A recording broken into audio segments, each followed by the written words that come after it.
रत की आने वाले एपिसोड में आप देखेंगे कि सलार और ईमान के दरमियान सब ठीक हो जाता है और सलार ईमान से कह रहा होता है कि ये मेरी जंग है और मैं नहीं चाहता कि इस जंग में तुम्हें कोई भी नुकसान पहुंचे, क्योंकि सलार अपना सब कुछ वापस ले लेता है। इसलिए सलार के घर वाले तो सलार के ख़िलाफ़ ही हो जाते हैं।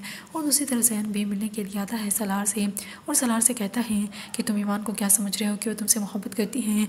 अगर उसे तुमसे ज़्यादा अमीर और बेहतरीन इंसान मिले और उसे पलट कर भी देखे तो वो तुम्हें छोड़ कर जाने में 1 मिनट भी नहीं लगाएगी। ये बात तुम अच्छे से याद रखना। अब सलार को बहुत ज़्यादा गुस्सा आता है उसकी ये बात सुनकर और उसे जाने को बोल देता है।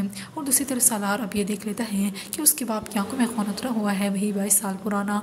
इसी वजह से वही बात कह रहा होता है क्योंकि सलार सबके ख़िलाफ़ हो गया है। तो ये बात उसके घर वालों को बहुत खटक रही है कि सलार ने सब प्रॉपर्टी सब कुछ अपने नाम ले लिया है, क्योंकि वो सब कुछ उसी का था। अब सलार का बाप कह रहा होता है कि वो सब उसी का था और उसने वापस ले लिया है, तो देख लेना मैं उसे इतना मजबूर करूँगा कि वो सब देने पर खुद ही राज़ी हो जाएगा और ख़ुद मुझे सब कुछ लौटा देगा।